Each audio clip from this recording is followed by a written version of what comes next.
1. Hello and welcome to the Filter Free Popcast. There we go. I took the dirtiest poop earlier. Dave, I mean, other than you taking us up for racist ice cream, what else are we going to go out and eat? I'm your host, TJ Stevens. TJ Step-In. What's up, ladies? It's TJ her. Brand's perfection. Yes, God damn it. Everybody said ask us some shit. You know what? Both of your guys' names are so easy to pronounce. I can't even make fun of it because it's pronounced the way it's spelled. Dollar Bill Dave. What? He just lost the title, or at least that's what Joey Styles said. He said, Oh my God! Thank you. If you're Timmy C. Who? But you get to enjoy my weekly names about wrecking that pussy. And I go, who spit on you? I'll hit that motherfucker with a shovel. The location, I was incorrect. Shauna is on vacation. If you ever want to be kicked out of a Halloween party, dress as Dave. Oh my God! Well, I'm going to tell you, fellas, about why It's like a red rocket. why watching the Woolly Mammoth Bank. This has been the Filter Free Podcast, and so long for now. I gotta go pee. Tim's got I do too.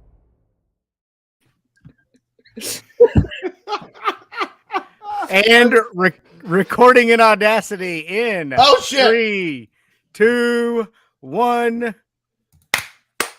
I'm crying before the show even starts. Hello and welcome to the Filter Free Podcast. I am your host, TJ Stevens. Step-Ins.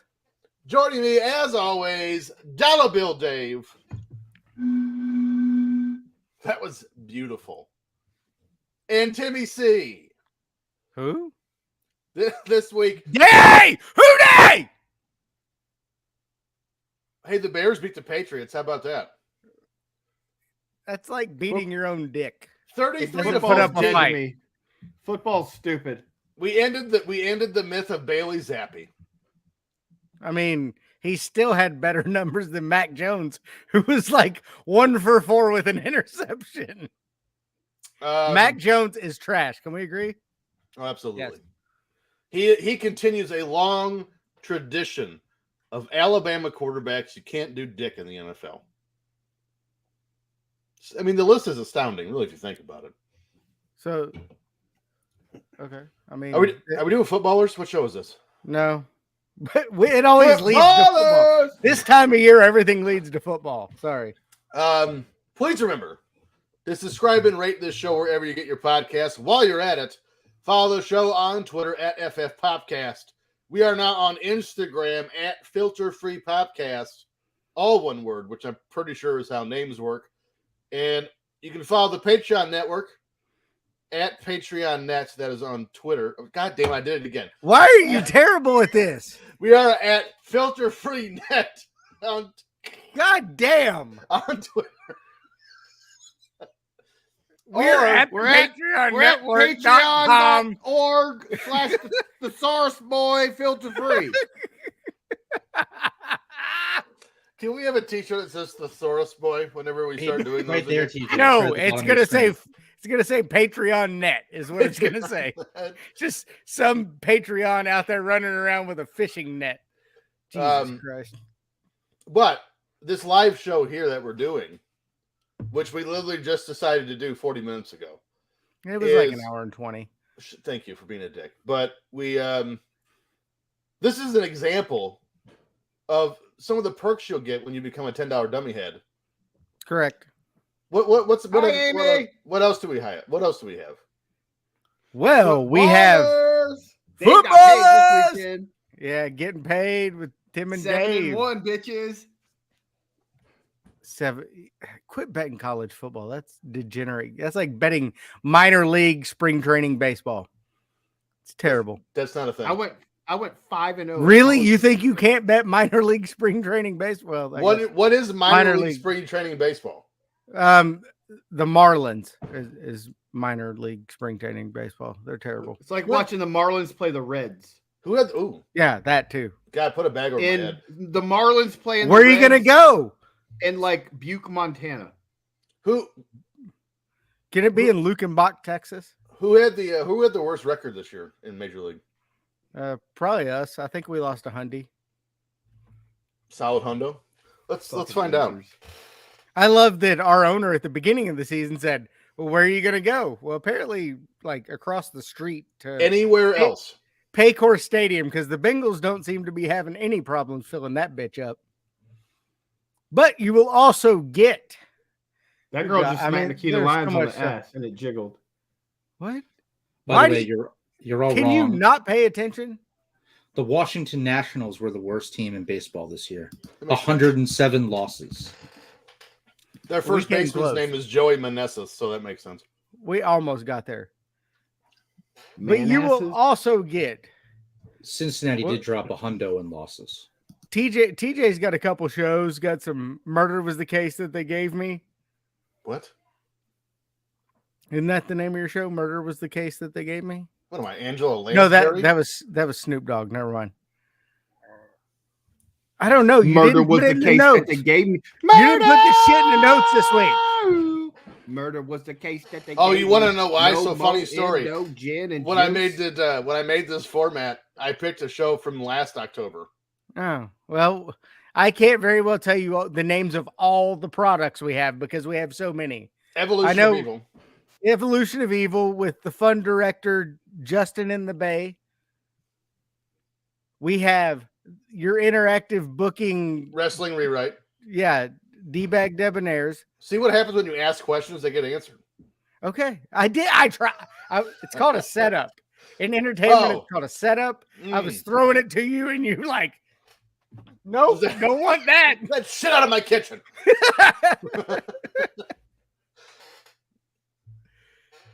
And you'll also get Jesus. Jesus. Legends, let's Jesus. rethink this. You might get Jesus. I'm the next best thing. So Come to Jesus.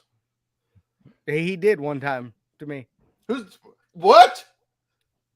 You can't say that on this show. It's filter free. I can say what I want. Lightning is going to strike your house.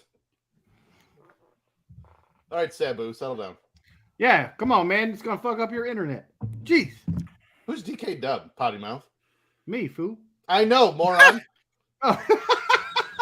I was trying to make it seem like we had more people than we do. Way to go, Dave. Kayfabe is truly dead. It is. I need a beer. Y'all keep talking. Great, thanks. We've already gone to our first intermission 8 minutes in. Awesome. Who is that? That would be That's Frank. Frank Bruno? Bruno. Frank Bruno. The Frank- New Orleans pervert saying stuff like that. How dare you, Frank? How's the job going, by the way? You got a good job down there in New Orleans. I'm happy for him. Truly. Great guy. So what else we doing? Stuff? Oh, we got the December I thought we were going to bust stuff again. I'm like, that's a couple months away. Oh God, we're doing that again. We're doing box score trivia in December against me. The listeners against me. And just so you guys know, if you're interested in playing, you're gonna get waffle stomped. So just be prepared for that. You're gonna get twat waffled. I am the golden brain of sports. Yeah, the 87 wild card. Or I'm so good that when we're covering 1992 sports, I'll throw in 1987 to see if you guys pay attention. You're great at sports trivia, just horrible at the internet. Yes. Internet, not my friend. At Patreon net. At Patreon. .org. I think that's it. Legends, let's rethink this. We do that still. We're trying to hammer down another guest for that one. November 5th. Legends, let's rethink this next episode. There you go. So Ken Shamrock. Jackson Free. What does that mean? Michael's been dead for years. Michael Jackson? Yeah. Jackson, Mississippi. I don't know what's going on. So Freddie Jackson. Freddie Jackson. Can we just name all the Jacksons we know? Ricky Jackson, Don't Betray. Latoya. Reggie. Good one. Reggie Jackson. Good one. I don't know who that is. Bo Jackson. Eddie Penis. Jackson. Penis Jackson. Fucking that goddamn basketball coach, Phil Jackson. Penis. That's what I said. Penis Jackson. 7 NBA championships. Or no, it's more than that. He won like 10. Jackson Brown. Do you think we should start the show? Ow. When the sun goes down on my side of town. Is that Alan Jackson? Uncle Cracker. That lonesome feeling comes through my door No. and the whole world turns I don't know when that song came out, but I know. blue. I know. Jesus. There's I a know down bar across the railroad track. Woo! Shit. Dave looks like the Pillsbury Doughboy wrapped in a sweatsuit. If he would have killed his mirror just now with his flip flop, the show would have had to end. I would have peed. I don't know if there's ever going to be laughs as much as last week. It was good. Let's see if we can do it again. And I don't know when that song came out that Dave was just singing, but I know it was not when this show was done, because this week we're going back to November 12th, 2005, as we relive some Ohio Valley wrestling. We have never covered OVW on this show. So We'll find out why here in a little bit. I was excited, and that was quickly resolved. However, before we get to that show, let's see what was happening in your world yesterday. Let's run through some events filter-free. Up first, stories that missed the cut. November 6th, Harry Potter and the Goblet of Fire premieres in London and will go on to become the most successful movie of 2005, grossing over $900 million. You Harry nerd. Potter. Fucking nerd shit right there. They I bet should Queller saw it. have had a Goblet of Fire in that theater, so the movie didn't make it. Thank you, Justin. 1991 Neon Moon. That's it. Very good. Run down car across the railroad tracks. November 6th, a tornado rips through northern Kentucky and southern Indiana, killing 25. Well, technically, it was Western Kentucky. I mean, it was Northern Kentucky, except for there's a whole lot of Northern Kentucky. It was far west in Northern Kentucky. It was by Evansville, Indiana, which is like Henderson, Madisonville, Kentucky. It was a bad deal, though. It's like north-south Kentucky. It was North-south. It was west-north Kentucky is what it was. Pretty sure they call that the middle. No, it's not. Have you seen Kentucky, motherfucker? Bitch tits. I'm talking about Dave, who just said north-south. Oh, no, Dave is bitch tits. Whoever, somebody. I can make Your my mom's balance. got no tits. Shut up. Your mom's 15th. my cardio, bitch. Yeah, great. November 15th, Preston Robert Tisch, co-owner of the New York NFL Giants from 1991 to 2002, dies from brain cancer at age 79. Who owns them now? The Mara family. Yeah. Kate They Mara invented- and Rudy Mara's grandpa? They invented diabetes. Is it Wellington, Mara? Yes. It is used the to be. Giants. He's It is dead the now. Giants. Oh, is he? I was Okay. thinking that was the Steelers for some reason, but that's the That's the Rooneys. Rooney family, right? Yes. Andy Rooney. Andy Rooney with the eyebrows. November No, Andy 19th. Rooney was on 60 Minutes. Yeah. Yeah, he was. Mickey Rooney. November Fred- 19th. Fred Rooney. November 19th. Paul Stanley from Kiss marries Erin Sutton in Pasadena. Later in the day, Danica Patrick marries Paul Hospenthal in Scottsdale, Arizona. And later yet, Christina Aguilera marries Jordan Bratman in Rutherford, California. So without even looking it up, I bet you Paul Stanley and Aaron Sutton are divorced. Producer, you How want much to you want to bet? How much you want to bet? Is this going to be on footballers? Is this the next bet? Marriages? No. November I'm 24th. betting Christina Aguilera is on The Voice now. Motherfucker, they're still married. I was Which saying, one? like, do you ruin the surprise? Paul Stanley is still married to Erin Sutton. Number one. Number two, Christina Aguilera is not on The Voice this season, so that's wrong. Ooh, suck it. Ooh, damn. about that? She looks way Is better she than divorced? Yes. you. Yeah, she's divorced. Perfect. Give me her number. Can we move on to the show now, please? Yeah. November 21st, Alfred Anderson, the last living Scottish World War I veteran, passed away at age 109. And this one was not from a heroin overdose. Like that old lady from Britain. Are you sure?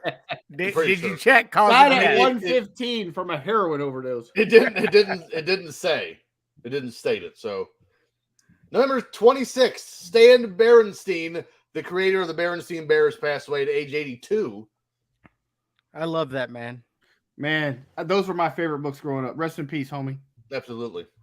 November 27th, the Edmonton Eskimos beat the Montreal Alouettes 38-35 to win the Grey Cup. This was the first Grey Cup game to go to overtime since 1961. Seems awful high scoring for a hockey game. It wasn't. Never mind. November 30th, the Boston Bruins trade longtime captain Joe Thornton to the San Jose Sharks.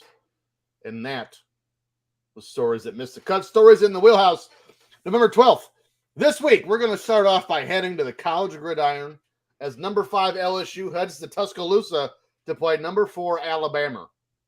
We could have covered some Florida State games, but the only two I saw were them playing unranked team as a number 7 and a number 17 designation and losing both of them to Virginia Tech and Clemson. So You looked in the wrong place, stupid, because they beat Virginia Tech. So nana boo boo, stick your head in doo doo. Still lost to Clemson though. Yeah, that one hurt. Oh. The Alabama-LSU rivalry actually has quite the history behind it, spanning all the way back to November 18th, 1895. This is when Timmy was graduating high school, with LSU winning that first game. We haven't done a Timmy's old joke in a long time. I don't know why that is. It felt good.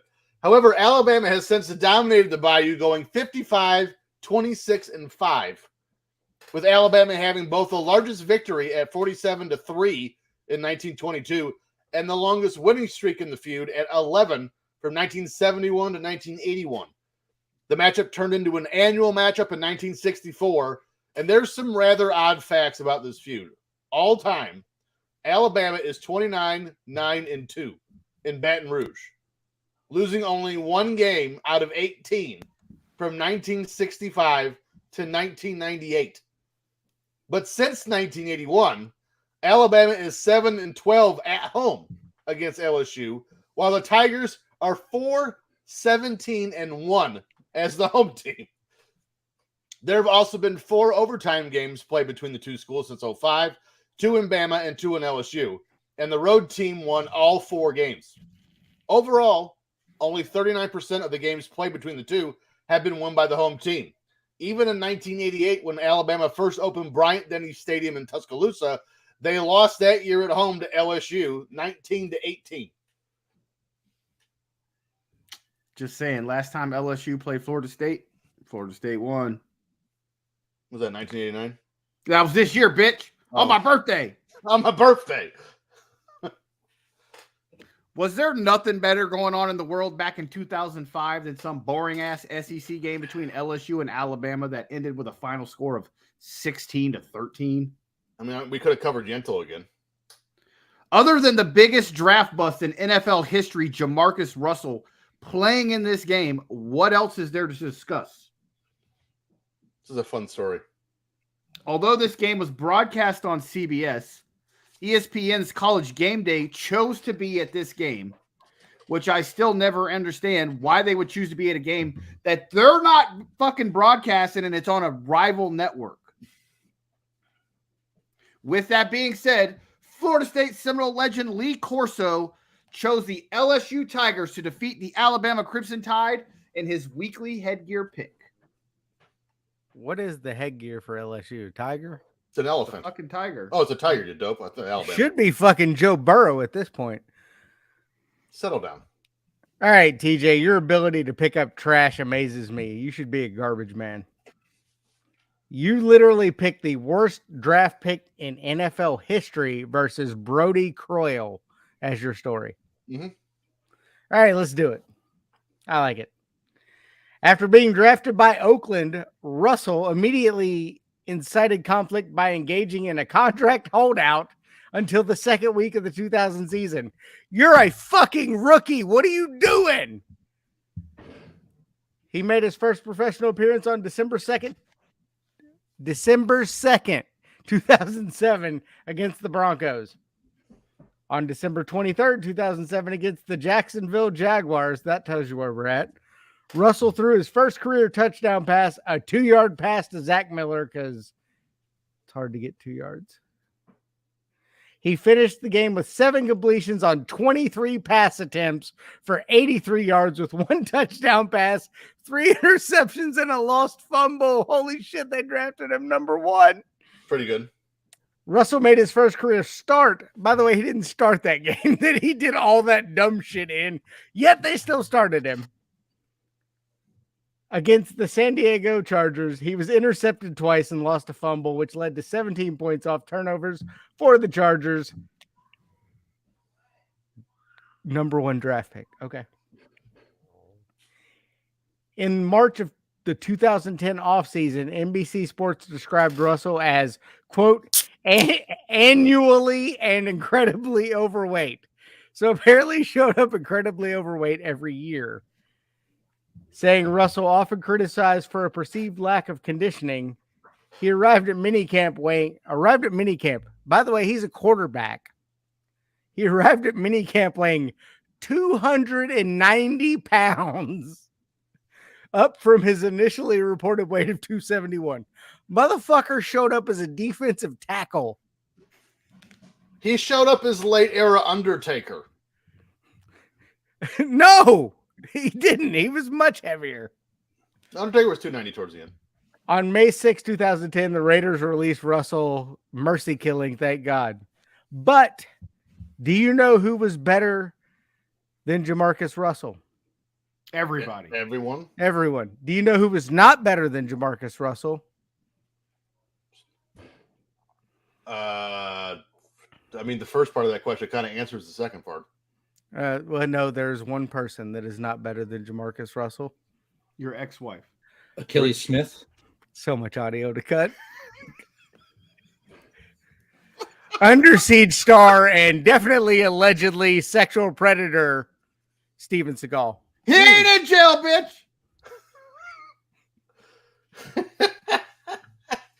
That motherfucker's a ninja. He's a ninja. He's not a ninja. Well, he's a ninja of how he stays out of jail, I guess. Yeah, Beverly Hills that could ninja. be argued. Fat goddamn I seen ninja. him shoot the top off a Q-tip. With his penis. At a late night casting call. With Jenny McCarthy. Let's move on. November 13th. There is... What? Jenny McCarthy has nice hooters. Right. There is no Steven way... Seagal thought so too. Yeah. The owls. Steven Seagal has some nice man boobers now too. And spray on hair face. Fat dick. November 13th. There is no way we could ignore this next tragedy. On this day, the world lost Eddie Guerrero. Some of us old wrestling fans, some of us, oh, Jesus, I was terrible. I didn't read that right at all. Some of us old head wrestling fans really stress the importance on utilizing wrestlers who get themselves over with the audience, because once they can get over that way, they'll be over forever. Few wrestlers in the history of the wrestling industry emphasize that point more than Eddie Guerrero. He was born on October 9th, 1967 in El Paso, Texas, into a wrestling family. After high school, Eddie went to the University of New Mexico on an athletic scholarship where Eddie took a liking to amateur wrestling. After starting wrestling, he moved back to Mexico and started to train as a pro wrestler with his brothers and father. His father, Gory Guerrero, is a Mexican wrestling legend, and when Gory would wrestle at the El Paso County Coliseum, he would also allow Eddie to wrestle his nephew, Chavo Guerrero, during the intermissions. In 1986, Eddie began wrestling for Consejo Mundial de Lucha Libre as the original Mascara Magica. The company is better known as CMLL. He stayed there for 6 years until 1992, when he moved on to Asistencia Asesoría y Administración, or AAA, where he teamed with El Hijo del Santo as they reformed a tag team known as the Atomic Pair. The original forming of this team was Gory Guerrero, Eddie's father, and El Santo, El Hijo del Santo's father. This feel-good tag team didn't last long, as Eddie Guerrero turned on his partner and formed the Pair of Terror with former FFP Douche Canoe of the Week, Art Barr. Indeed. And the two became one of the most hated tag teams in Lucha Libre history. And outside the ring. The two with Conan, Chicano Power, and Madonna's boyfriend, also known as Louis Spicoli and Rad Radford, formed a stable known as Los Gringos Locos, the Crazy Americans. The stable and attached storyline was so hot that it culminated at the first pay-per-view in the history of Lucha Libre when worlds collide in a hair versus hair match when Octagon and El Hijo del Santo took on Barr and Guerrero. As the legend goes, this is where Guerrero and Barr hit the national spotlight and became attractive to American wrestling promoters. The first stop was ECW in 1995, where Guerrero battled with Too Cold Scorpio and Dean Malenko for the Extreme Championship Wrestling Television Championship. Then he was headed off to Atlanta for a 5-year run in WCW. He won every title there was to win in the company except for the World Heavyweight title because it was always wrapped around Hollywood Hogan's waist. And Hill Eddie Guerrero really became a blossoming main event character. Unfortunately, he never got to find out how far he could have gone in WCW due to his unhappiness with the company, and he left for the WWF in 2000. I mean, to be fair, he probably wasn't being paid there either. So WCW? Oh, I thought you said ECW. Yeah, WCW paid money to I was just saying, I'm very confused by what you just said. Anyway, Guerrero, Chris Benoit, Dean Malenko, and Perry Saturn debuted in the WWF on January 31st, 2000 episode of Raw is War as the Radicals with a Z, because that's cool. Interfering in a match involving the New Age Outlaws, not with a Z, so obviously they'd take them. Guerrero developed an addiction to pain medication stemming from his 1999 car accident, and in May 2001 was sent to rehab, missing the entire Invasion storyline that featured his former WCW wrestlers. Guerrero returned to the WWF on April 1st, 2002, attacking Rob Van Dam. When Chris Benoit jumped to Raw brand after winning the Raw brand after winning the Royal Rumble match, using his title shot to go for Triple H's World Heavyweight Championship, Guerrero won a 15-man Royal Rumble match, which is odd, on January 29, 2004 episode of SmackDown to earn a shot at the WWE Championship. So I think we call those Battle Royals. Well, no, it was a 15-man Royal Rumble. They came in one at a time. Hey, guys. Free girls in U City. There's free girls in U City. We got some dumbass in here that doesn't even know how to write properly. 69 girls at XYZ. I don't think there's a lot of free girls in Sherrard. Oh. I look boobs.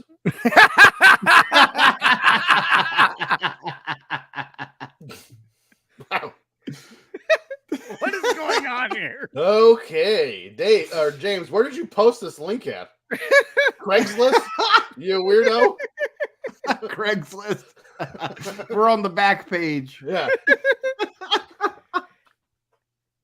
After becoming the number one contender, Guerrero elevated himself to the main event status and began feuding with the WWE champion Brock Lesnar. Sorry about that. At No Way Out, Guerrero defeated Lesnar in a shocking upset victory in the main event to win the WWE championship.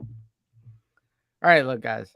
I am not a huge fan of Eddie Guerrero or the way he worked his way to the main event because I feel like it was... I mean, all right, he took steroids, Jesus. And that probably killed him, if we're going to be honest about it. But I do have respect for someone who gave so much to the business. I respect him, but I don't like him. Well, again, with Eddie, he was never really pushed. He got himself over. Like, I thought some of his character work was great, but he had used some of the other stuff to get him to the point. Like, use that shit earlier. I mean, you don't. It literally killed the mother. Yeah, the The mother gun. I was trying to censor myself, but no, it killed him. Jesus. He had so much to give. Why not use that early? It doesn't get much better than his lie, cheat, steal gimmick. Mm-hmm. Loved when that. he used to cheat to win every match, no matter, even if he had the match won, he still cheated. That shit was funny. I actually liked Eddie Guerrero in his first, when he had the long, luscious black mullet when he first debuted in WCW, and he was fighting like Ric Flair for the U.S. title. He was so fucking good back then. But he never got to talk. All he did was wrestle. So he never got to, and he had that ridiculous mustache he used to have. I don't know why he did that. But WCW was different. He was over without having to talk in WCW. Right. None of the luchadors ever really got to talk in WCW. Right. But I feel like when he came back, it wasn't when he was, it was sometime between when he got cut at WWE and sent to rehab and came back. Like, that's when he really just, like, he came back and he was huge and just fake huge, and you could see it. And, like, why? Well, we're going to go from one of Timmy's favorites to another one. Because on November 20th, Tony Stewart wins the NASCAR Sprint Cup title with a comfortable lead over Greg Biffle and Rusty Wallace. There was a lot of change in NASCAR here in 2005 from a driver's standpoint, but also from a car manufacturer's standpoint, as this was the first season since 1977 that the Dodge Charger was featured in the series after it replaced that god-awful Intrepid in the top 10 worst cars ever made. The Intrepid was terrible. Literally, like, even in actual cars, the Intrepid was one of the worst cars. Yes. 2005 was also the final year for the Ford Taurus, as it was replaced by the Ford Fusion in the 2006 season. Two historic drivers also said that the when I think of racing, I think of the Ford Fusion. Ford Fusion. I think of Days of Thunder when I think of racing. That was a Ford Thunderbird. Talladega Nights.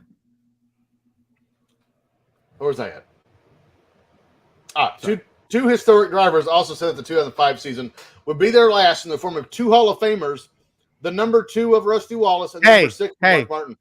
Whose air conditioner just kicked on? Because I heard that shit. Mine.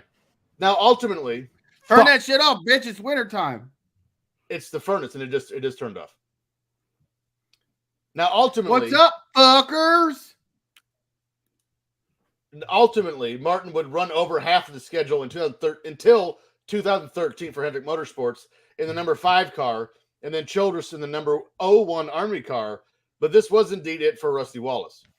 Two historic tracks also said goodbye in 2005, as it was announced that Rockingham and Darlington, both tracks being from North Carolina, were removed from the circuit as Texas and Phoenix replaced them. NASCAR also pushed back the start times of the races, which allowed the Daytona 500 in 2007 to finish up prime time. We also saw for the first time that hard liquor sponsors would be allowed to sponsor the cars. Kurt Busch in the number 97 Crown Royal car, Clint Boyer in the number 07 Jack Daniels car, my favorite car ever, and Robbie Gordon in the number 7 Jim Beam car. So we had an 07 and a 7? Yeah. That's almost as dumb as hockey. Okay. Thank you for that. The future champion, Tony Stewart, won 5 races over the course of 2005, including at Daytona, New Hampshire, Watkins Glen, Infineon, and Indianapolis. He would head into the NASCAR 10 race playoff as the number 1 seed, but he did have some good competition, well, at least at first. Actually went to the 2005 Daytona 500, which was won by Indiana native and all-around nerd Jeff Gordon. Indiana fatty Jeff Gordon. Following this NASCAR season, I think NASCAR started its downward spiral with Jimmy Johnson winning the next 5 championships, thanks in large part to the new playoff scoring, that stupid chase. Johnson wasn't your average country boy type or someone with attitude that the fans could rally around, so he drove off a large part of the fan base. Now, we had a little more Tony Stewart, Dale Earnhardt Jr. types winning the championships, NASCAR would have been just fine. Just make sure you don't ever piss off Tony Stewart on a dirt track, or he might run your ass over. On August 9th, 2014, Stewart competed in a sprint car race in New York. About halfway through the race, Stewart bumped into fellow driver Kevin Ward Jr., causing him to spin out of control and into the wall. During the caution, a pissed-off Ward got out of his car and began walking up the track to show Tony Stewart that he was not happy with his actions. As Stewart approached Ward, he hit Ward with the right rear tire, flinging Ward about 25 feet across the track. Ward was transported to a nearby Thompson Hospital, but was pronounced dead on arrival due to blunt force trauma. No criminal charges were ever filed against Stewart, but he did reach a monetary settlement with the Ward family in 2018 before a wrongful death lawsuit was about to head to court.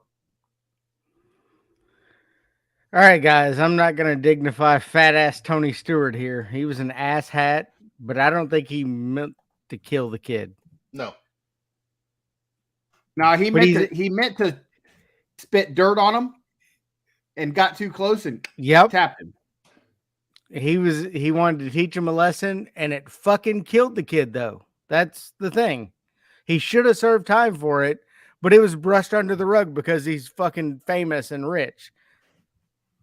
He got away with criminally negligent homicide because even though he didn't mean to, he fucking killed that guy with a car. All right, so allow me to play devil's advocate here. And by the way, I'm not condoning Tony Stewart's actions. Just so we're clear on that front.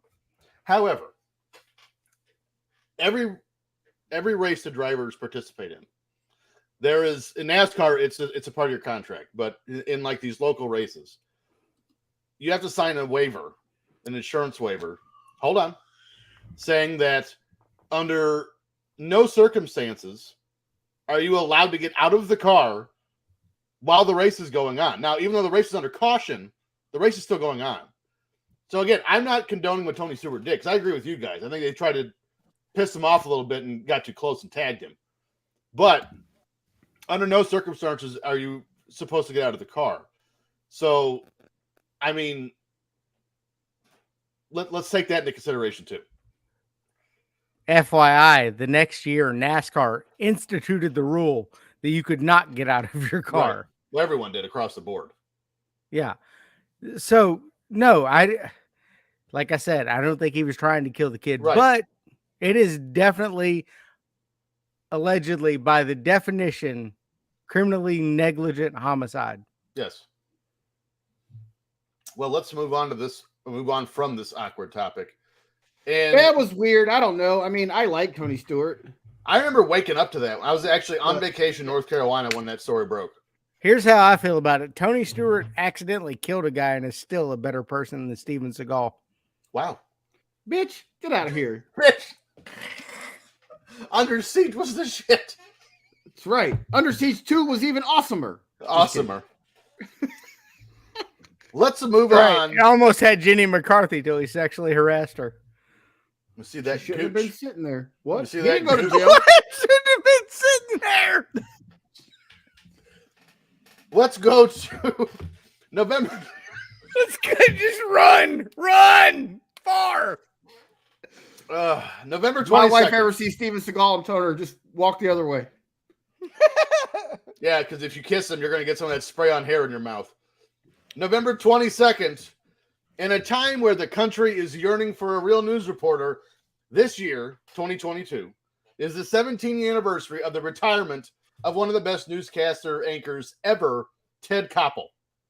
We've mentioned time after time on this show about Who the is complete. Boober? I don't know. Boober, who are you? Can you stop asking random questions while I'm reading the story? Are you? Identify yourself, Booger. Boober, where have you gone? I quit.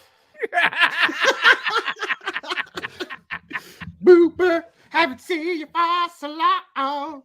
Hold on, I'll pull up my Boober app and see if they'll take me somewhere. What about Boober Eats?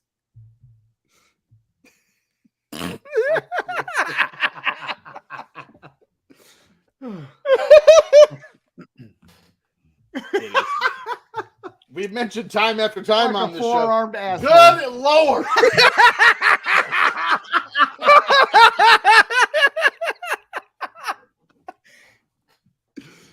We've mentioned mentioned time after time on the show about the complete lack of legitimate news anchors, so we will celebrate the ones that actually did it right to serve a purpose to Americans. Koppel was born Edward James Americans. Koppel was born Edward James Martin Koppel on February 8th, 1940, in Nelson, Lancashire, England. His parents were German Jews who fled Germany during the rise of Adolf Hitler and the Nazi regime.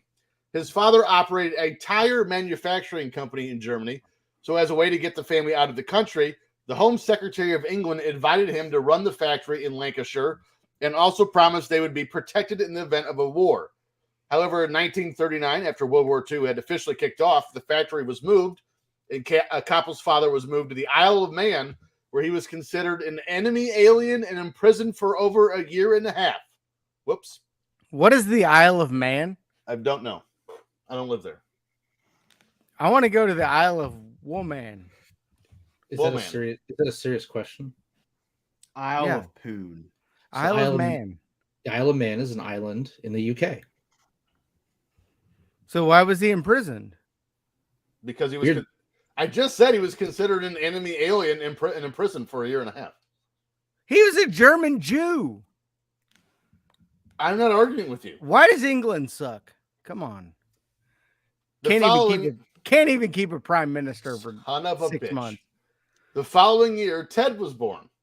And Ted's father was released, who was no longer considered eligible for work in England, so he sold what little assets they had and moved the family to the United States, USA. By now, Ted was 13.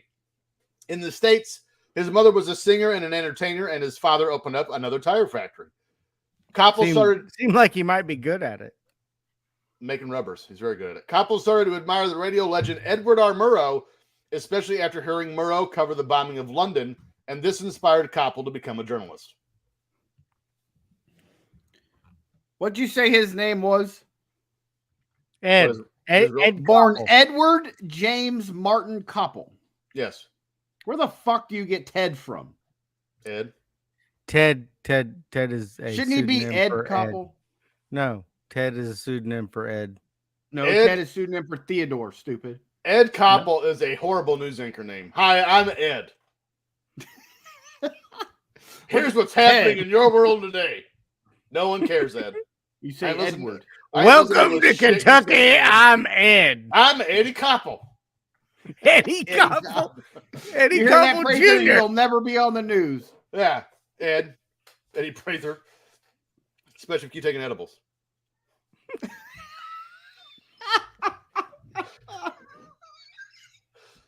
I would pay good money to watch Eddie Prather read the news on edibles. Oh my God. Can we do that? Patreon exclusive. We're going to call him Eddie Edibles from here on out. Eddie Bulls. Eddie Bulls. Eddie Bulls. We got our first merch item. We're going to make edibles and call them Eddie Bulls. Just for you, Ed. We will give you 5%, Ed. But yes, back to Ted Koppel. At one point in time, he and a couple photographers were with me in Iraq on our journey from Kuwait up to Baghdad. I'm surprised he's still alive and kicking at 82 years of age because that motherfucker smoked cigarettes one after the other. Jim Leland. One of the first stories Koppel had to cover was the assassination of President John F. Kennedy. Koppel was supposed to give just a short report, but the chaos of the whole situation created a delay that made Koppel ad-lib for more than 90 minutes while everything began to unfold. As a result of his ability to speak to people and break down language as well as his professionalism, Koppel was made the Vietnam War correspondent for ABC.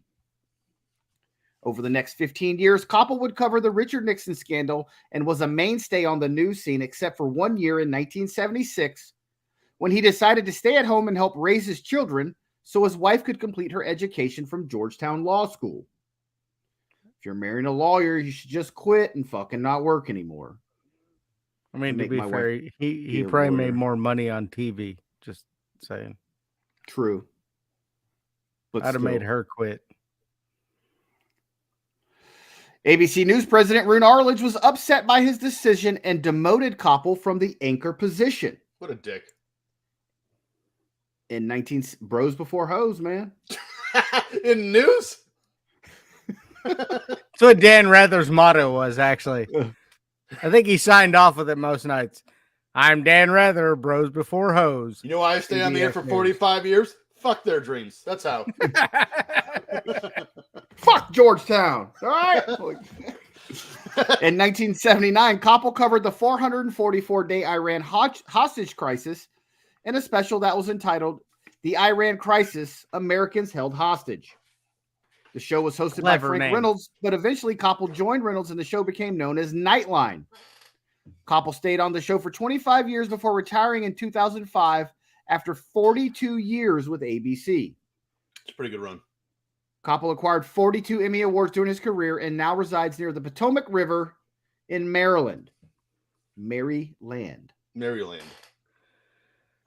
So after Koppel did all that bullshit and stepped down from those fake-ass news programs, I hate you. He made occasional guest appearances on The Daily Show, appearing as an extreme close-up disembodied head, acting as Jon Stewart's journalistic conscience. Much better than Nightline. I mean, come on. Sometimes it was the replacement of the so-called giant head of Brian. What are they doing on The Daily Show? Brian Williams is nowhere near as journalistically integrity, whatever. Well, no one knew Ted Koppel. No one knew Brian Williams was full of shit in 2008. Wasn't that the guy that used to break in on sex predators and whatnot? No, that was Chris Matthews. That's Chris something. It's Chris Matthews, wasn't it? No, Matthews. That's the guy from Hardball. I'm pretty sure Brian Williams did the porn Chris stuff. Hansen. Chris Hansen. It was Chris Masters. It was Chris What Masters. I said. Chris Masters. It was Chris Masters. Chris Hansen, bitch. Hansen. So just to prove that he had a sense of humor, Koppel jokingly insisted that was the actual size of his head. 42 years it took him to get a sense of humor. It wasn't a very good one. Since March of 2016, Koppel has served as a special contributor to CBS Sunday Morning. What a turncoat! ABC paid you for 42 years, and now you want to go to CBS. You get paid by anti-lock brake system. I bet Koppel has abs. It's like 97 years old. Koppel probably has a six-pack. Hey, ladies, want to see the secret to my happiness? I'm 82, and I'm on colon blow. Look at my six-pack. Really? We're going back to colon blow? It's never not funny. It's never not funny. On March 24th, 2020, Koppel made a guest appearance on Nightline to mark the program's 40th anniversary, discussing how he and his wife had been coping with the COVID-19 pandemic. It literally was just him showing up and going, hey, we're not dead. Look at my abs. Look at my abs. Not dead. Oh. Hello? Is this Ron? Who is this? It's me, Ron. Ed. Who? Ed Harkin. I don't know a Ned. I don't know it. All right, it's your butthole's time to shine on this show. So who's up first? I'm sorry. Excuse me. Music time, bitches. Excuse me. Do you have paper? I do. You wrote your notes on paper. This is how I roll, bitch. It is 2022, and why does it look like you wrote a thesis? There's a cover page on there. What is happening in your house? This is like the last 7 weeks of this shit. All right. Wait, let me play Timmy's intro. Ready? You just said you last week. We have an intro? No, we don't have an official one. We got Timmy's. American males, American males, American males, American males, American males. I know that one. Ferris Bueller's Day Off. Song one. No, Clue one. My cricket's gone. All right. Thank God. This was off the album Late Registration. Good job, guys. Clue 2. It samples Ray Charles, I Got a Woman. Oh, She takes my money. Jamie Foxx. Where I be. Clue 3. trifling. It features Jamie Foxx. Friend indeed. Yeah. Oh, she's a gold digger. We just nailed Way it. over time. Gold Digger by That dig Kanye on West. these. Yeah, we Cutie the bomb, met her at a beauty salon with a baby Louis Vuitton under her underarm. She said, I could tell you rock, I could tell by your charm. Fars girls, you got picked a really Keep interesting. everybody. We're not Indeed. Picked a really Yeah, interesting it's time to pick right. Kanye West for the show. Friend Friend indeed. indeed. Oh, Oh, she's she's a a gold gold digger. Way over Going time. on town. That dig on these. So I love that Timmy's like, who's Ain't the saying most hated she's a name in the goat. world right now? Ain't Kanye West. messing with no James I'm gonna pick Quaylo. with one of. I'm gonna pick one of his songs this week. I love that song, not even gonna lie.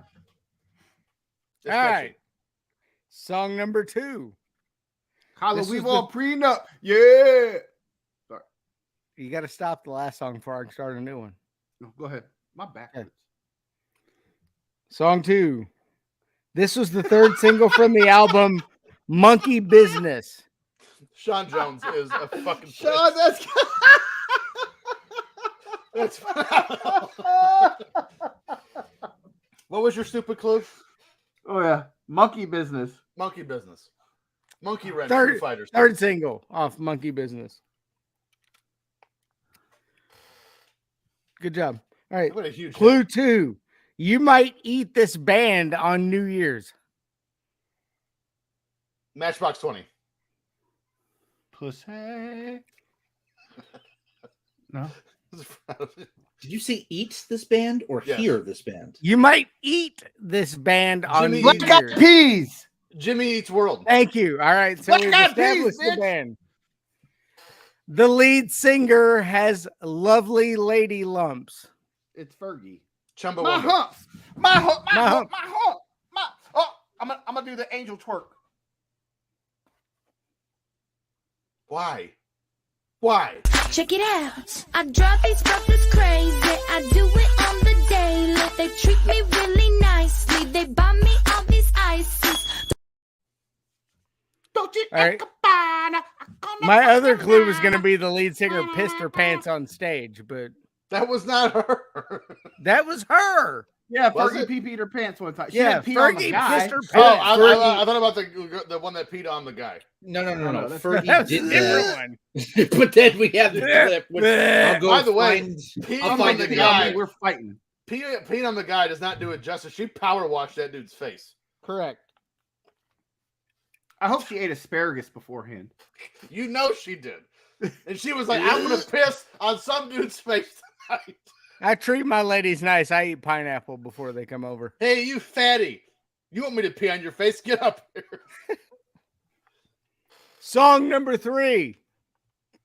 Clue 1. I actually have an extra clue for this one because I don't have faith in you fuckers. That's a good idea. But you'll appreciate clue 1. This song reached the top 10 in Australia, Good day. Good day. Belgium, Waffles. Netherlands, chocolate clocks, Or- Chocolate clocks. the Horse. U.S., Fatties. assholes, and New Zealand. Oh, hey! Hey! But not in the band's home of Canada. Rush. So there's a clue. Nickelback. This song is about the nostalgia of growing up and how you can never go back. Look at this photograph. Every time I Makes me laugh. That I got was- Look at this photograph. Every time I do, it makes me laugh. How did our eyes get so red? I love it, TJ. I am so proud of you, TJ. What the hell is on Joey's head? This is why I went to school. Kim's the first girl I kissed. That- I that was so doesn't rhyme. nervous that I nearly missed. That doesn't rhyme at all. Yeah, kissed and missed don't rhyme with school, stupid. Timmy's like, fuck you. I'm going on to this part of the song. That's right. I have my own parts that I like. I like All right, kissing Kim. We crushed your stupid music segment this week. No, we gotta play Timmy's outro now. I can't control my horny level. I can't control my horny level. I can't control my horny level. Correct. That's absolutely accurate. So you know what's fun too is there's 2 games actually left to play because not only is Dave's coming up, is one of my new favorite, the movie segment. I never did box score trivia, so we got to do that too. Go ahead. Go back to box score trivia. Let's do it. Let's do box score trivia. We did Alabama and who they play? LSU. Alabama. So we're gonna do. Hey, let your intro happen, man. Just let it happen.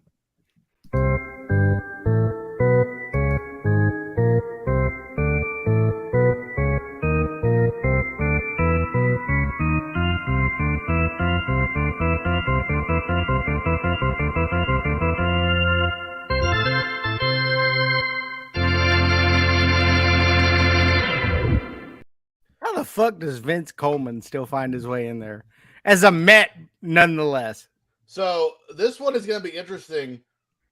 We're going to do top 10 college football leaders. Oh, Jesus. This is going to be fun.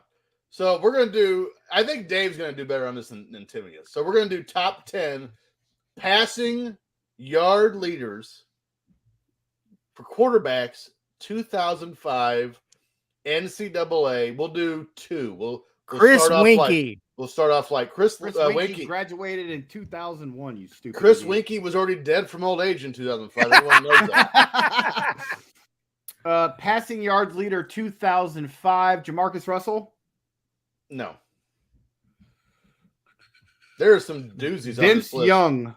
Vince Young, not in the top 10. Chris Brody Leinart. Croyle. But Vince Young was number 18. Brody Croyle. Or Matt Leinart.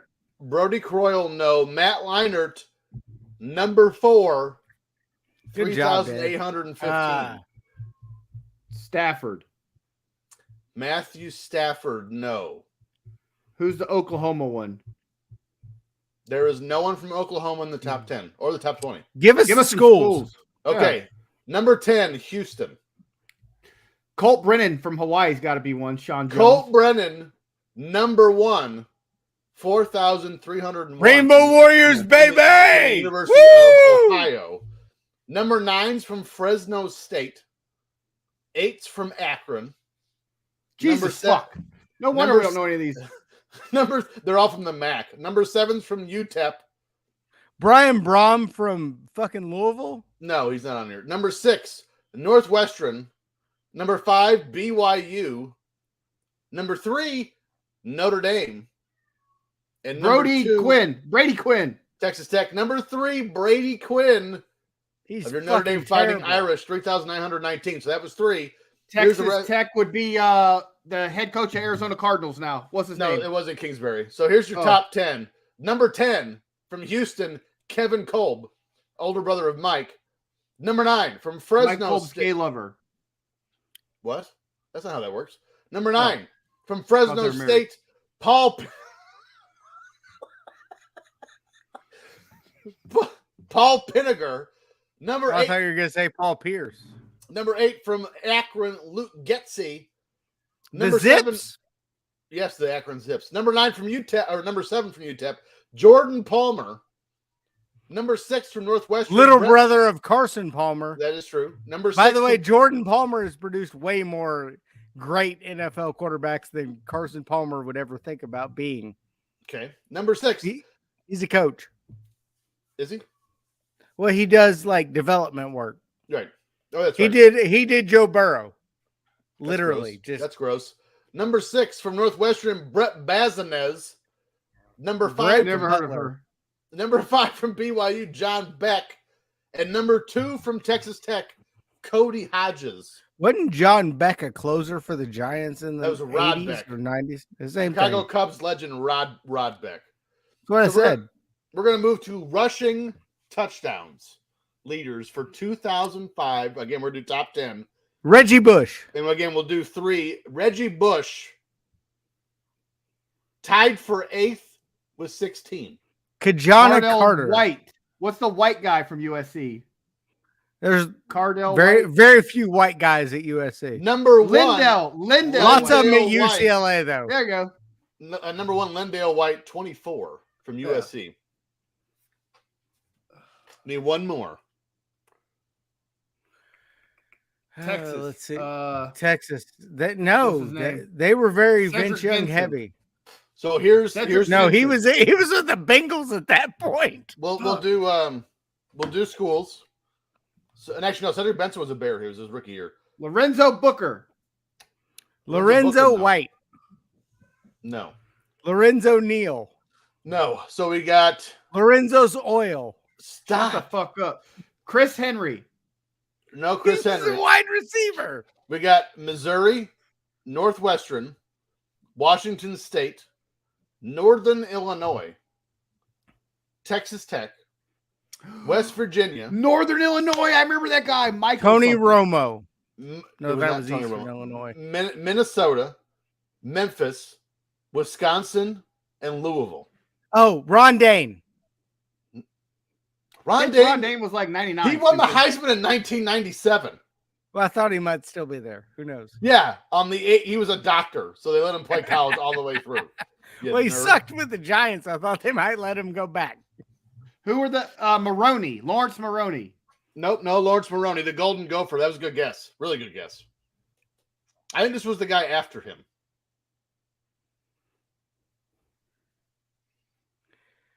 Ten seconds.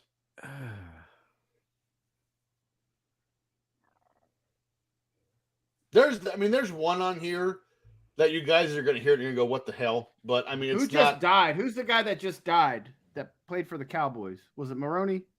Marion Barber? Troy Aikman? Marion Barber. No. Troy Aikman. What a nerd.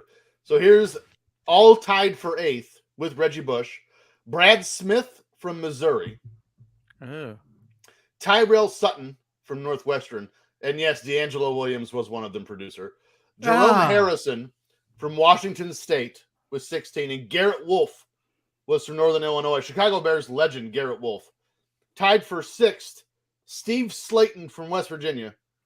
And Torian Henderson from Texas Tech. Tied for 4th with D'Angelo Williams was Gary Russell from Minnesota. Number 3, Brian Calhoun from Wisconsin. And number 2, Michael Bush from Louisville. D'Angelo Williams, Memphis? Yes. Okay.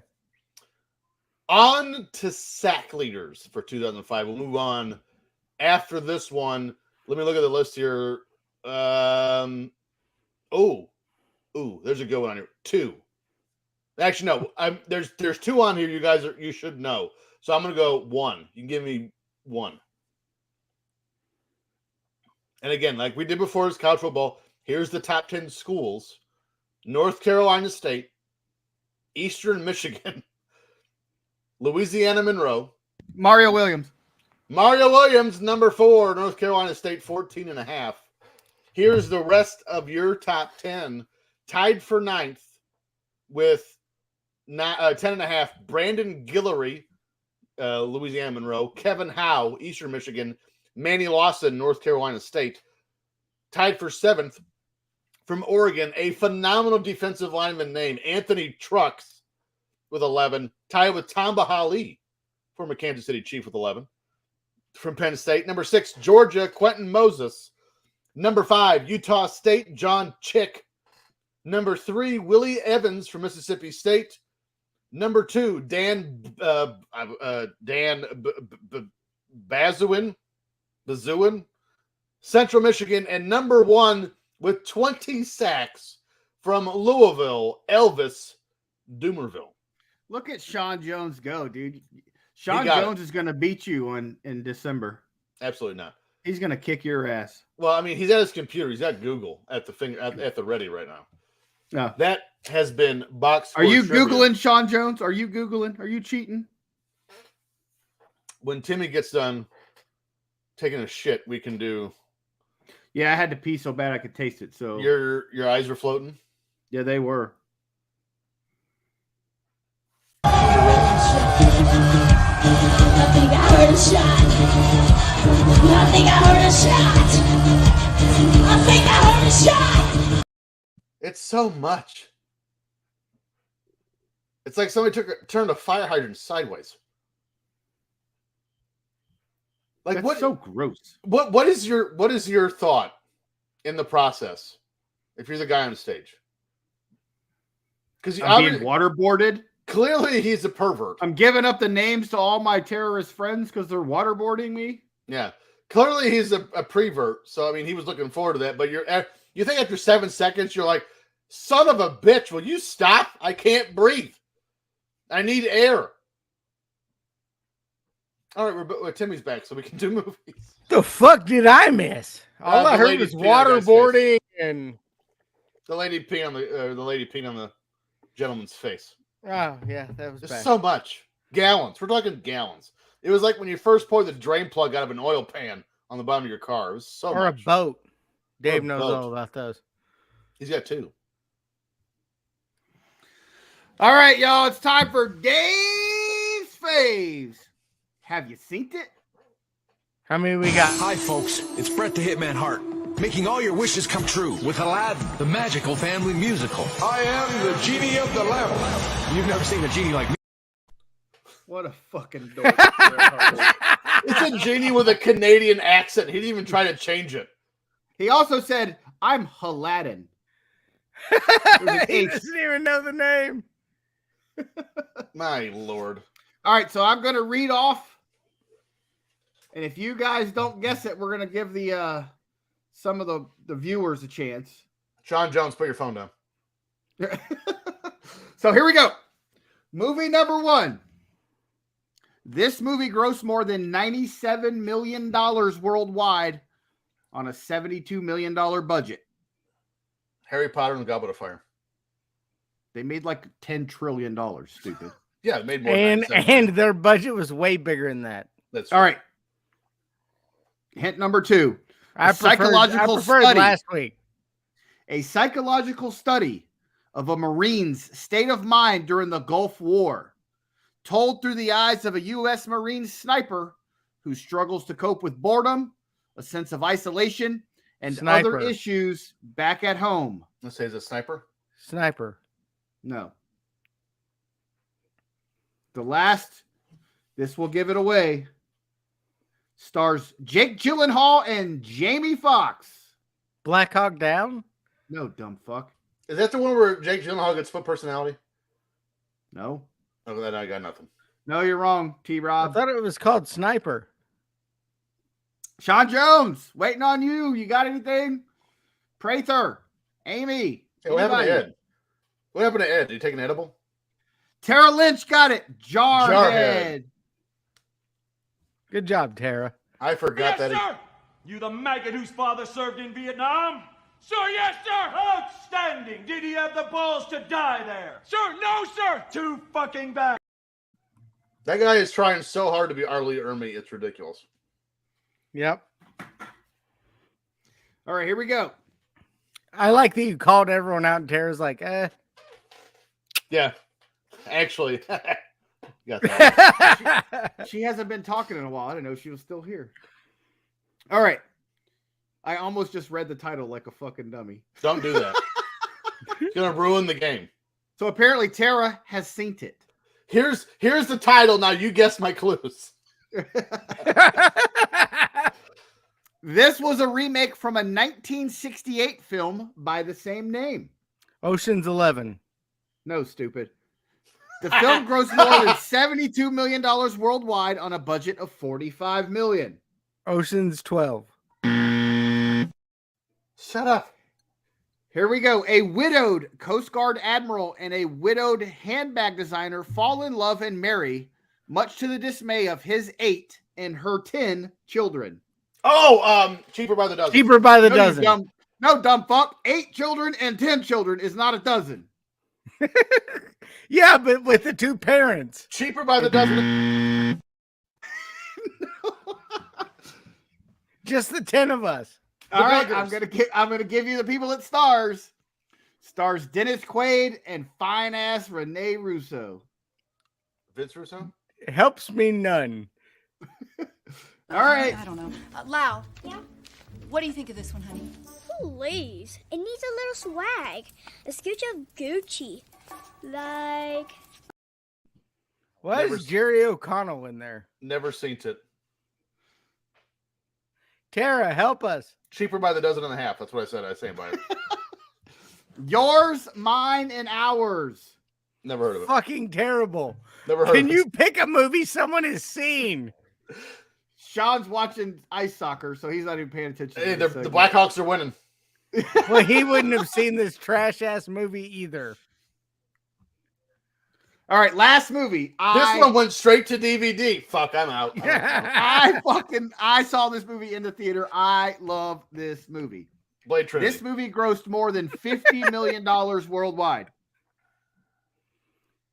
While visiting his hometown during Christmas, a man comes face to face with his old high school crush whom he was best friends with. A woman whose rejection of him turned him into a ferocious womanizer. Fuck. This could be like 47 movies. You realize that, right? Any Lifetime movie now. Quello. Yes, Sean Jones got it. Boom. Best friends. No, just friends.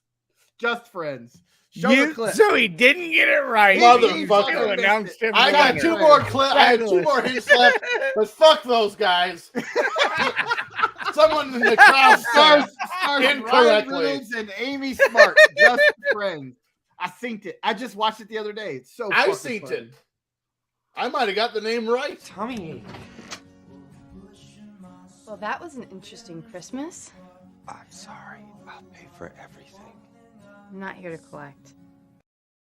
She's so Amy Quello, Smart how looks you didn't fat show there. him how you didn't show him as the fatty with the retainer means you're fired. I'm gonna have to give you the movie clips from here on out.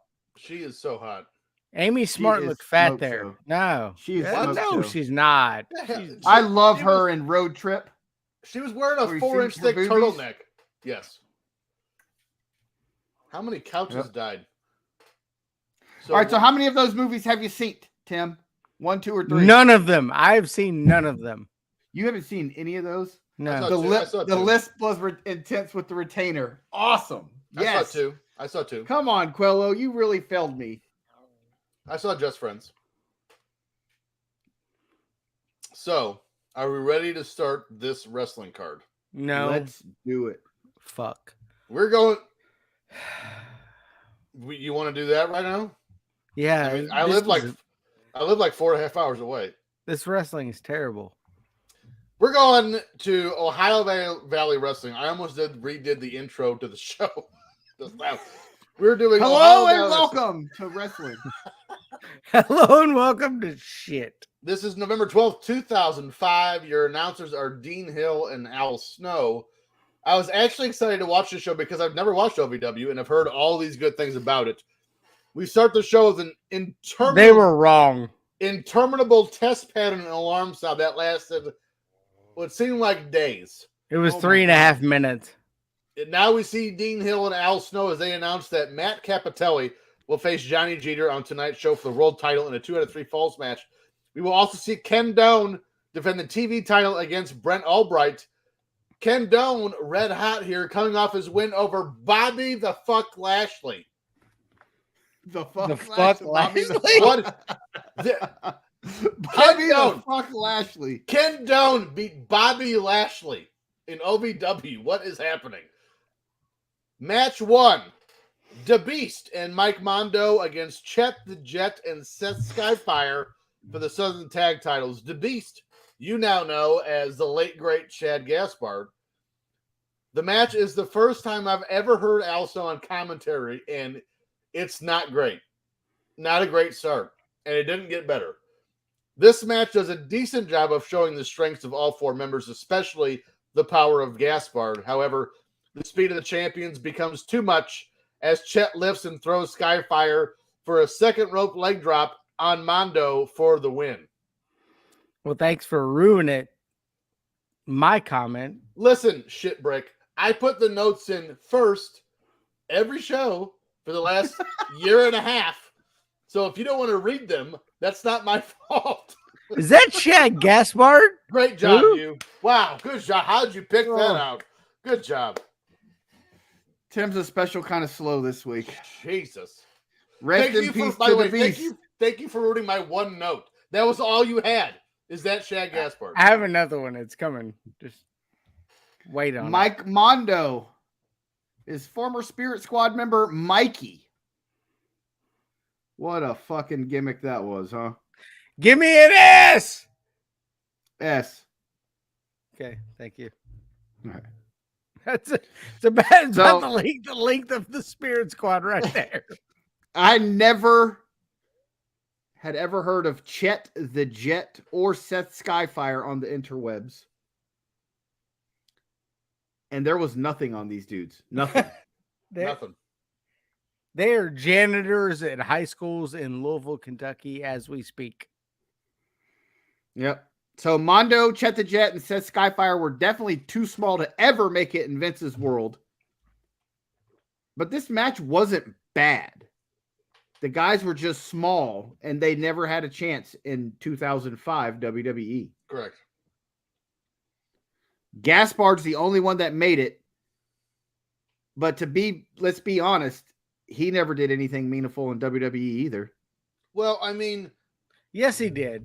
There was glimmers of Gaspard, and they just never did anything with him. Crime Time was good. Right. Crime Time was okay, but they never did shit with him. They were nothing more than a jobber tag team. I thought I think they were tag champs at some point. were. No, they weren't. No. Yes, they were. Yeah. No.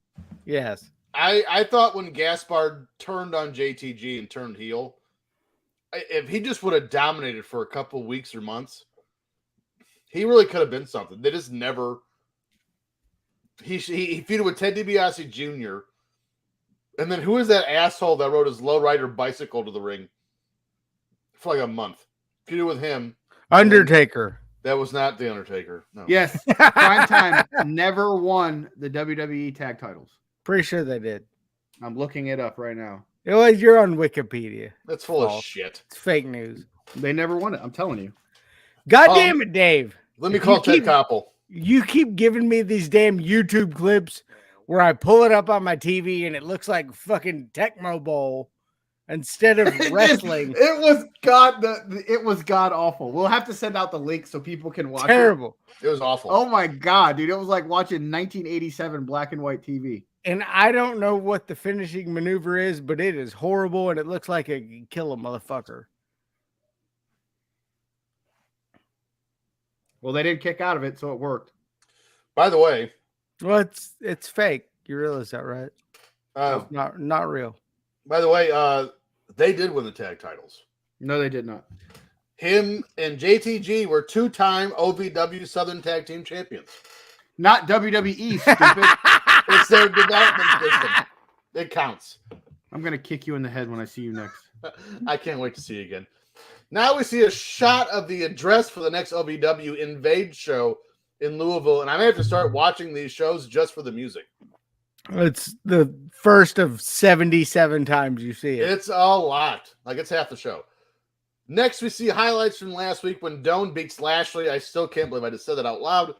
With a reverse RKO to retain the TV title. Then we see Doan backstage with some lady as he tells her to stop. You know what's funny is when I first watched this, I put some dude because I didn't realize who it was. It was Ken Doan. As he tells her to stop Lashley if he comes to the door. Tells the lady to stop Lashley if he comes to the door. Yeah. Well, she could. It wasn't Bull Nakano, so suck his dick. You can't yell that on a wrestling show. If he runs up here, just blow him real quick. It would stop him. Hold on, stop. Now Doan is talking to Brent Albright. As Albright tells him to get. Hey, I need you to.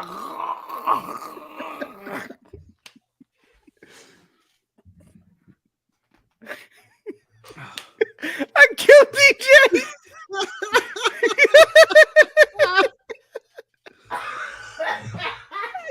2 weeks in a row, I am the champion. I forgot.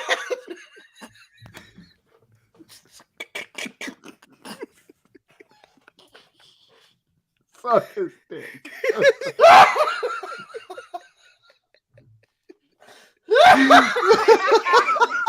Fucking crying again. Oh god. I'm sweating.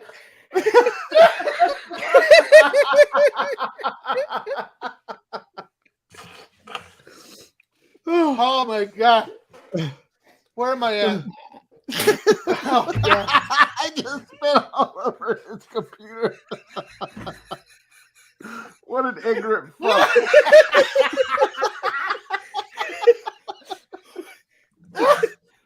Look at this ignorant shit. Oh God. I'm fucking crying. I can't read.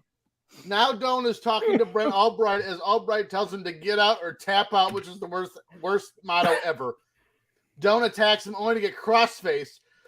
I can't breathe, which is a completely normal thing to happen in a backstage fight. Yeah. I'm So Ken Doan, also Kenny of the Spirit Squad, and also Kenny Dykstra after that. But he sucked. He did. These Spirit Squad dudes are all over OVW TV in 2005 because it was later that year where the Spirit Squad actually came to WWE. Yeah. Brent Albright was given the name Gunner Scott when he made it to the SmackDown roster in 2006. He never had a chance, much like all those dude cheerleaders. Well, the dude cheerleaders did better than he did. Yep.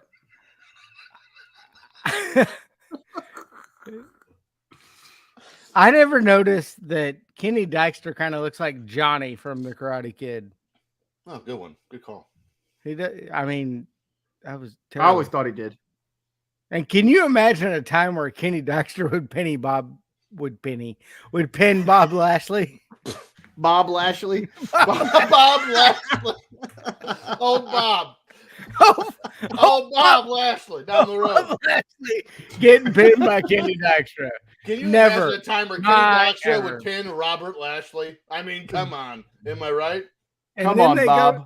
They go to that brawl, and I'm pretty sure the Highlanders were breaking that brawl up. I couldn't tell. It's too grainy. It was all pixelated. It was Bo Jackson from 1987. Could have been the Fabulous Joes. I'm not sure. Now we see Ken Doan again in the ring with Random Lady. God damn it. He's all over the show. As he tells himself, all the former top stars, that he's not. So he starts listing all these dudes, and the whole crowd's like, yeah, you suck. You're none of those guys. He talks shit to the timekeeper, and this lasted entirely too long. Now we see CM Punk at the entranceway.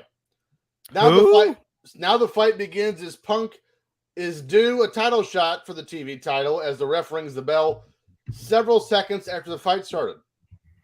Punk gets a reverse armbar onto the injured arm of Doan, and somehow Doan reverses it with an armbar of his own.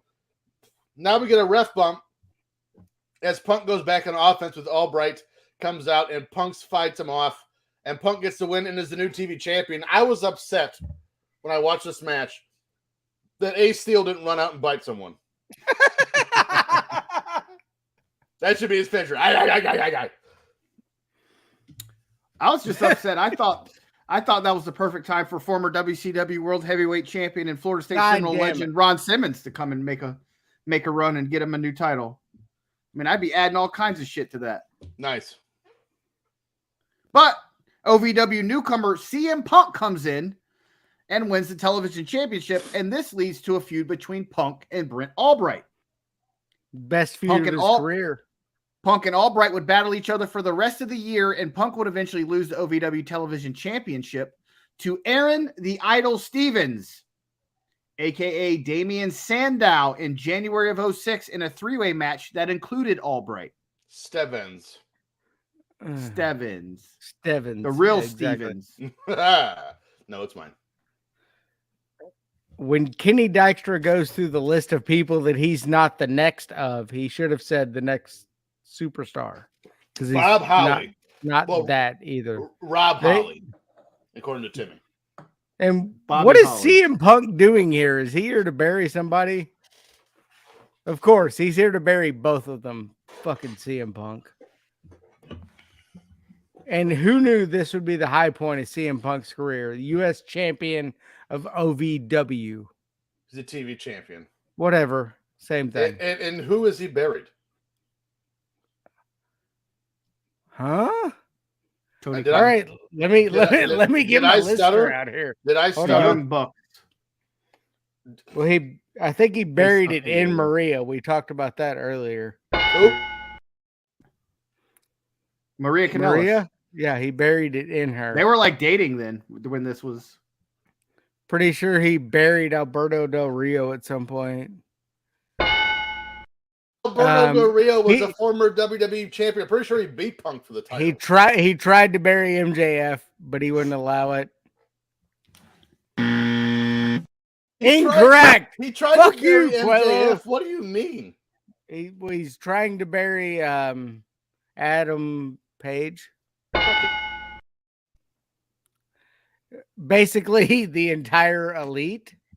Yeah, they all suck. And now They he's do. going back to WWE.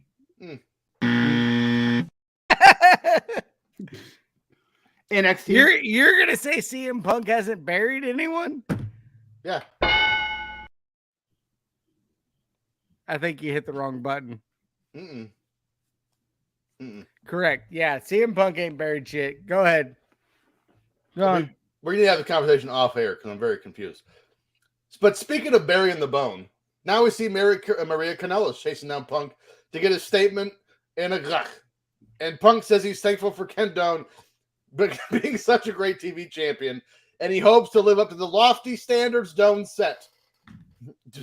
Punk says he will give him a rematch when he's healthy because Doane got punked. Then he thanks Albright and says he wants to shake his hand. Apparently that's some sort of an inside joke, and I guess I need to watch the show more. So I'm pretty sure he was banging Maria here. Yes. Yes. Yeah. Which is fucking terrible. Why would she do that? I'm gonna call her right now and ask her why. He literally banged half the women's roster when he was in I know him and John Cena, but I get John Cena doing it. I don't get Punk doing it. It's like the dirty guy they don't want to tell their mom about. Well, as my friend Josh from work would say, who's 5'5", Like all the fat girls that banged Tim in college. Yes, who's 5'5", but he gets all the hotties.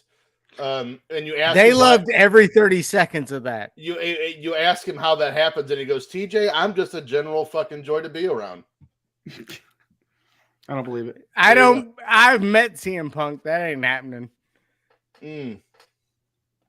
Next. But once again, we get them selling where they're going next week very hard. That like just 3 minutes of we're going to Hodgenville and whatever. I remember 3 of the towns. Hodgenville was one of them. I know that. Louisville and Evansville were both on there. Correct. Okay. And how in the world did Maria ever fuck CM Punk? For one, Pepsi's awesome. I don't know if you guys knew that. No. It's not. Let's go to the main event. And since for some maybe he reason, had Mountain Dew tattooed on his dick. Oh man, Mountain Dew's gross. But since you guys just put all your notes at the end, even though I broke it up per fall, I guess you're going to hear me talk for a while. So just buckle in. Johnny Jeter defends the OVW heavyweight title against Matt Capitelli. Derek's cousin. In a 2 out of 3 falls match. The two used to form the tag team known as the Thrill Seekers, but don't tell Lance Storm and Chris Jericho that. And now they're squaring off for the world title. There is a lot of playing to the crowd to start this match as it starts, but I get it. There's a half an hour left on the show. The announcers discuss how Capitelli had to overcome a broken leg to get to this match, but it doesn't really come up in the match, at least early on it doesn't. Some good back and forth, somewhat slow-paced match when Jeter gets a roll-up and grabs the trunks for the first fall. Any thoughts before we move on to fall 2? Nope. Very good. Nope. I hate these matches. Second fall. I think this is the first time we've ever done a 2 out of 3 falls match on this show. No. Because I didn't know how to review it. Second fall. Pretty sure. Let the producer get on that. Let me know in 10 seconds. Second fall. We come back from break in the middle of the second fall, which is totally normal, and Jeter is still on top. Capitelli gets the momentum and knocks Jeter onto the floor. When he gets out to get him, Al Snow says he doesn't want to beat him on the floor. He wants to beat him on the ring. Why? It's 2 out of 3 falls. Get a fall.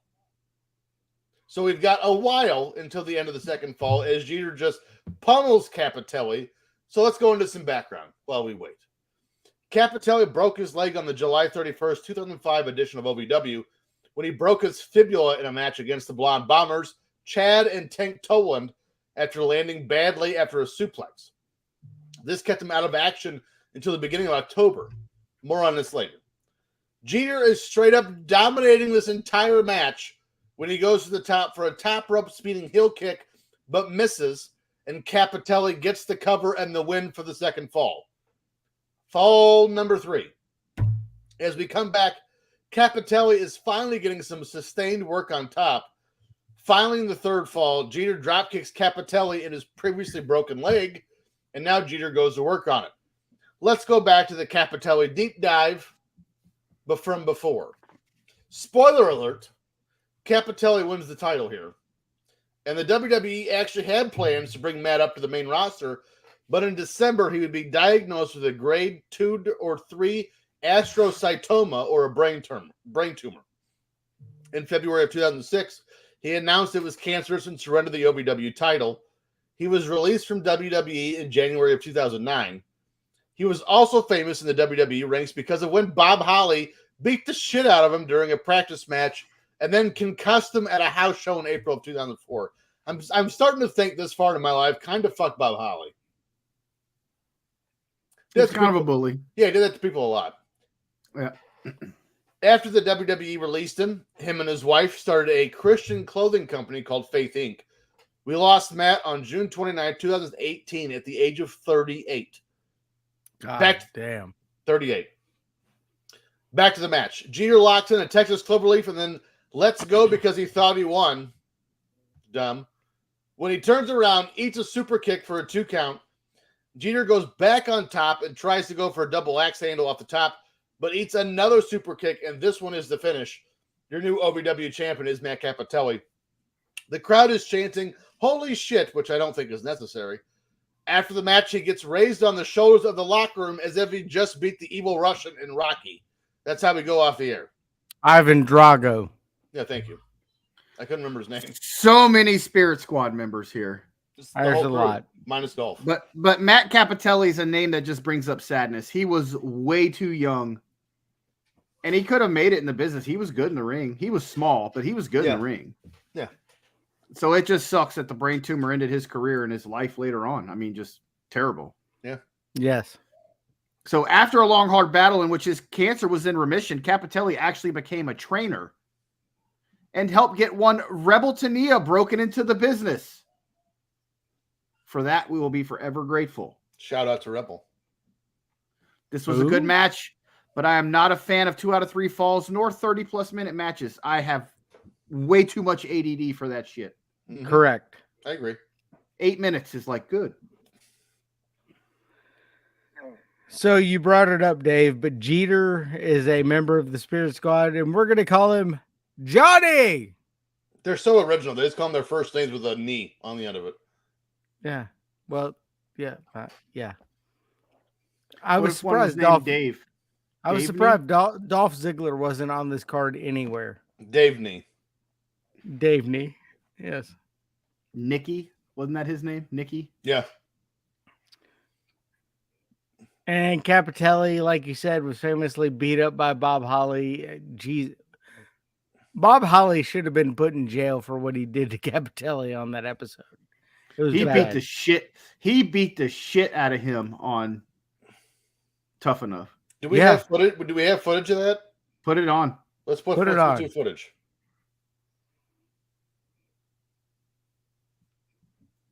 Today. Can we put it on today? Yeah, I'm starting to think later in life, kind of fuck Bob Holly. Like as hard as he can in the neck. Pulls his hair, throws him in the corner, starts chopping him. I mean, Was that John Morrison? Yep. Oh shit! Serious. That was brutal. Matt started bleeding, and I'm like, oh my god. That was not Bob Holly. Bob Holly didn't have a tattoo. This is backwards. The Un-Americans. Yeah, I mean, I used to like Bob Holly, but you just hear some of the stories, and the man was a fucking asshole. And here's the thing. I understand, like, back in the day, you'd have your gatekeepers when guys came in, and normally they were shooters. Bob Holly wasn't a shooter, and he wasn't a star. So who the fuck is Bob Holly to beat anyone up? Oh, he was roided up. They brought you in as a race car driver, you blonde-headed, shaved-headed fuck. Settle down. Thurman Sparky Plug. Fucking chill out. Or we'll call goddamn Tony Stewart over. Yeah. And run your ass over. Run you the fuck over. And so they have this event in Danny Davis Arena. And then they're talking about the ruling of a 2 out of 3 falls match, because when I'm looking for fairness, I go to Danny Davis. It's wrong, Danny Davis. No, it's the same Danny Davis. No, it's not. It is. It is not the referee, Danny Davis. It is. It's the wrestler, Danny Davis, not the referee. It's a different guy. The wrestler, Danny Davis, was the wrestler. No, the same character, motherfucker. What I'm saying is the referee, Danny Davis, that turned into a wrestler, and the wrestler, Danny Davis, who ran the school, are two different guys. No. Yes, they are. I will bet you $10 fucking they are. There's Danny Davis with OVW right there. Yeah, that's not the referee. Yes, yeah, it is. You're stupid. Oh my god. It's the same guy. Somebody help me here in the chat. You're wrong. This is the answer. Thank you. There's your help. Shitbird. Fuck you guys. I'm right. Started wrestling in 1977 in the Tennessee territory. Was known Ron as Nightmare Simmons, Danny bitch. Davis. Ron Simmons. He wrestled here. He wrestled there. But fuck nowhere Danny in here Davis does up. it say he was a referee. Steven He was Seagal named would it- whip his ass. He was named a judge in 2013 for TNA Gut Check. That's the closest you get. Let me steal a Cornette line here. Steven Seagal can whip cream with an outboard motor. Yeah, he could. Steven Seagal's a badass. I'd kick him in the dick. He'd fuck you up. Sure he would. He would. He'd like break your fingers and shit. Don't you watch the Well, movies? This is as far as he can move now because he's so fucking fat. I'm sorry. So basically, Ohio Valley in 2005 was the Spirit Squad and CM Punk. Correct.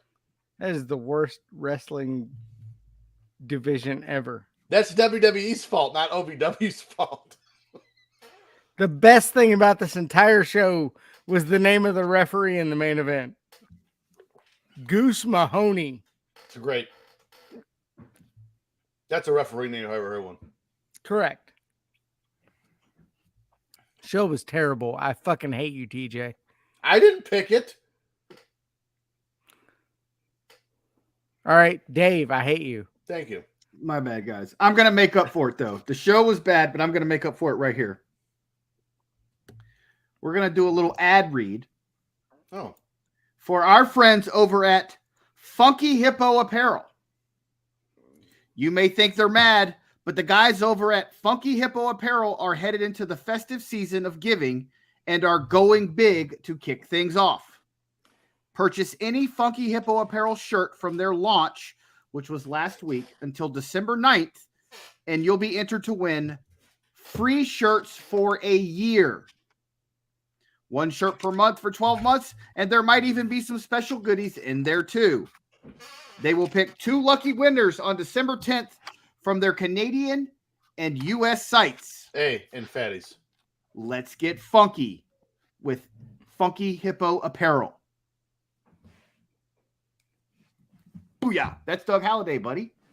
Oh. And the web address is At Funky Hippo Apparel. That's not a web address. That's their Twitter, bitch. Go to at Funky Hippo Apparel. I said it like 18 times. At Funky Hippo Apparel. So don't go to their site. Go to the fucking Twitter, stupid. It'll lead you to their site. At Funky Hippo Apparel. Actually, their Twitter handle is at Funky Hippo App. Yeah, same thing. And and at Funky Hippo Apparel. They're you're looking for funkyhippoapparel.com, by the way. Thank you. Yeah, there you go. Dave, glad we could save you. You're welcome.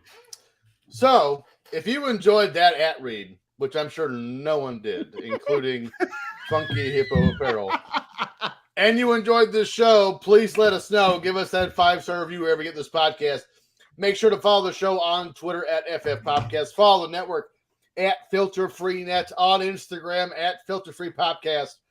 As for us, you can find us on all our social media platforms at Timmy C.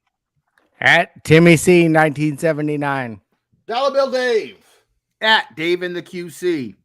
I am at T Stevens 91. Next week, we're going to cover World Championship Wrestling from November 19th, 1988. Walt Weiss is spelled R-O-Y. The NBA is full of new property. Dukakis fails, and so much more. Until then, this has been the Filter Free Popcast. And so long for now. Dad joke of the week. What do you call a deer with no eyes? No idea. Oh, my Lord. What do you call a deer with no eyes and no legs? I'm going to go outside and get a cricket and put it back in my basement.